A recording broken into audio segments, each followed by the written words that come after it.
Music comes in many different forms, and it can be misinterpreted by fans to have meanings that weren't intended.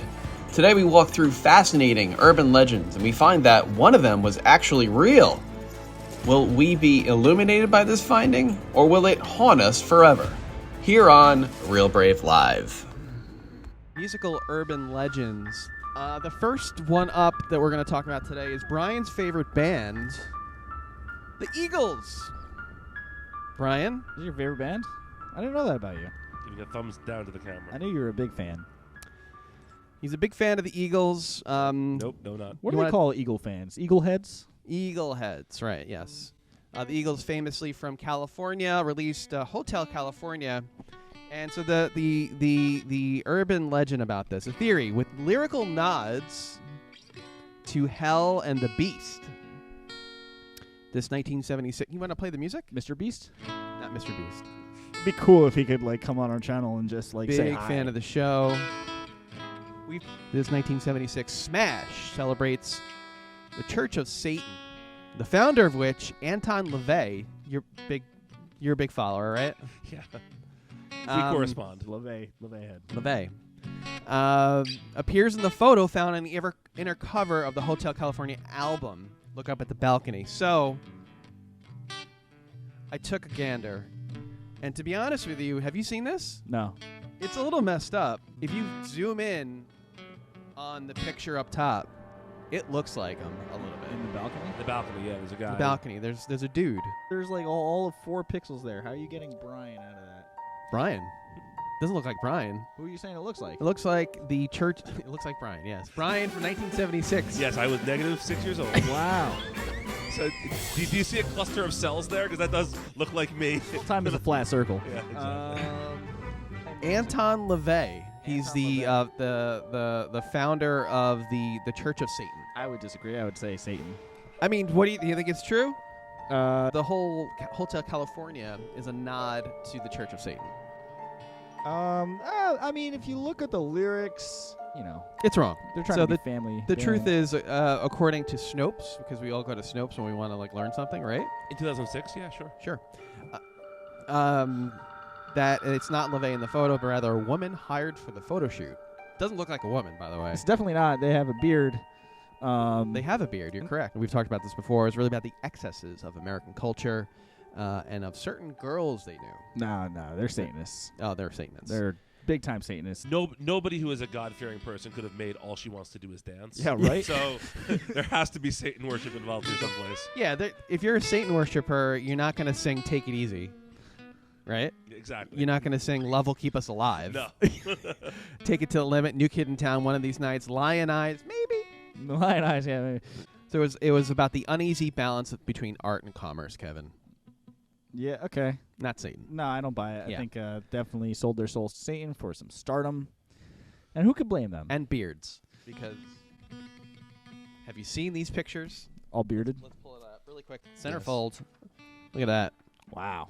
Look at that. Wow. Get in there. Those are some handlebar mustaches if I ever saw them. You can't get this online anymore, right? You can't download a song and get a full spread. I mean, of all your just ask AI to do it. Yeah.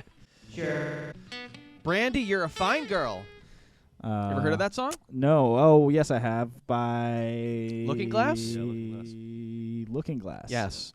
The Theory, 1972, the pop rock favorite was inspired by Mary Ellis. You know Mary Ellis, right? Nope. Yeah, Mary Ellis is a woman from Old New friend. Brunswick. What? An old friend of ours. Old friend. Friend of the show. And a woman from New Brunswick, New Jersey, who died in 1828. As per local legend, Ellis fell in love with a sea captain who swore he'd marry her when he returned from his voyage, but he never came back.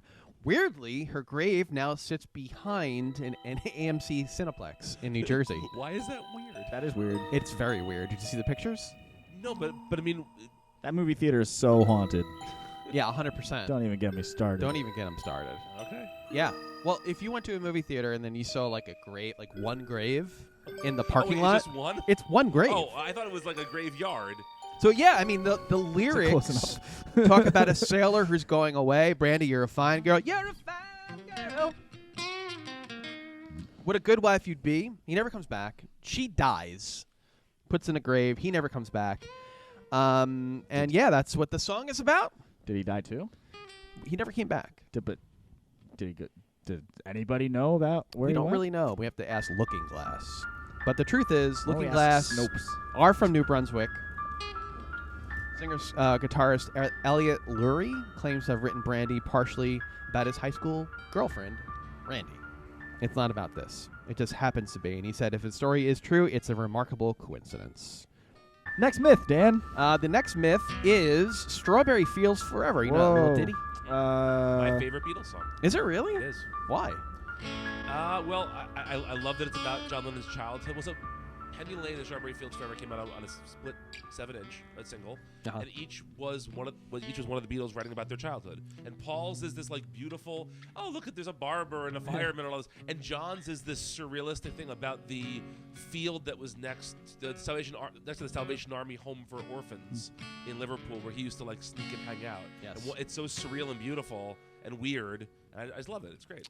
I used to think Salvation Army was the salivating army when I was a kid. I could never understand why people went there. They fight. Yeah, they fight invaders with saliva. Sure. At the end of Strawberry Fields Forever, John Lennon says, "I buried Paul," seemingly confirming another popular urban legend, one that claims Paul McCartney died in a 1966 car accident and was replaced by a look-alike. The truth is actually that Lennon actually says cranberry sauce. So instead of saying I buried Paul, he says cranberry sauce, right?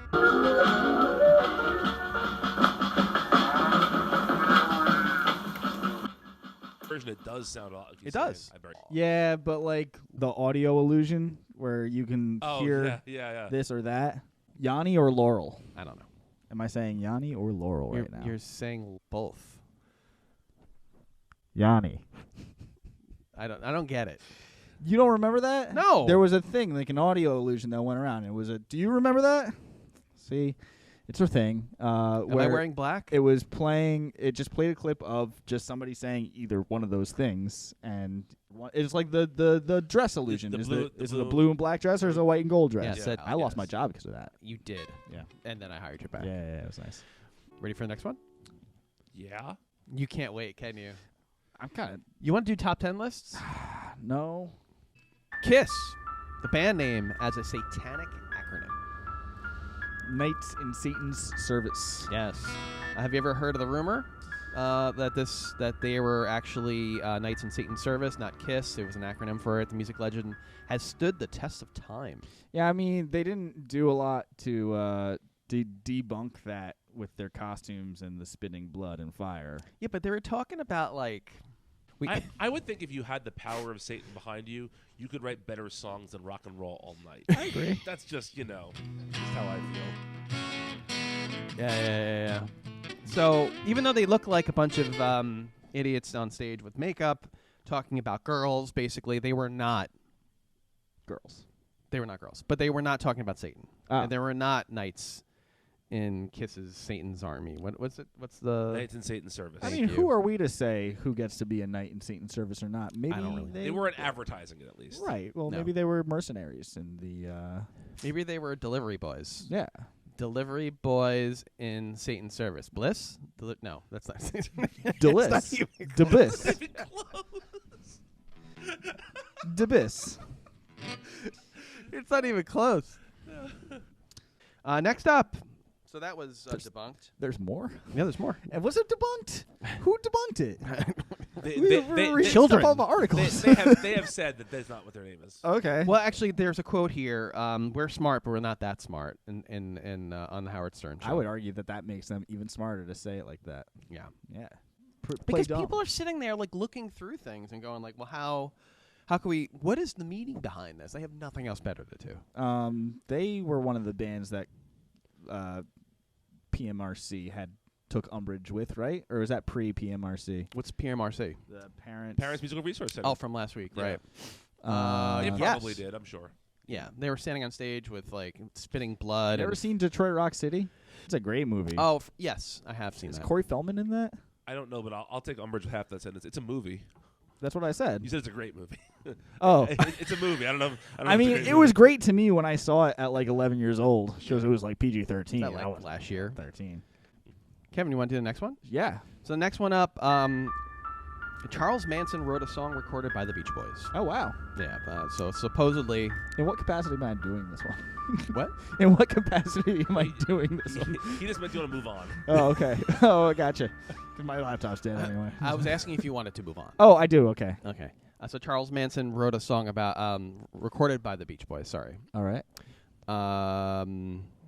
Supposedly, Charles Manson, who led a cult that murdered Sharon Tate in 1969. Rest in peace. He put his guitar skills that he learned in prison to use and attempted to start a career as a musician. And he became friends with Dennis Wilson. Yeah. With the Beach Boys in 1968. Living with him for several months. While there, Manson recorded some original songs, including one called Cease to Exist, supposedly. Wilson liked the track so much that he convinced the rest of the Beach Boys to record it, changing the title to Never Learn Not to Love. Wilson gave himself credit for the song, despite leaving much of the Manson's original lyrics.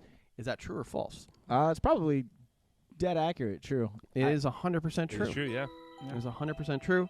And a quote from Mr. Charles Manson, horrendous person. I gave Dennis Wilson a bullet, didn't I? I gave him a bullet because he changed the words to my song. As you know, Real Brave is a music studio. Please join us online for outstanding music lessons whenever you can. Hit the subscribe button, please. So it really helps our channel. You can join us every week here on our YouTube channel to watch us talk about music 2 or 3 or 4 guys in a room talking about music here on Real Brave Live.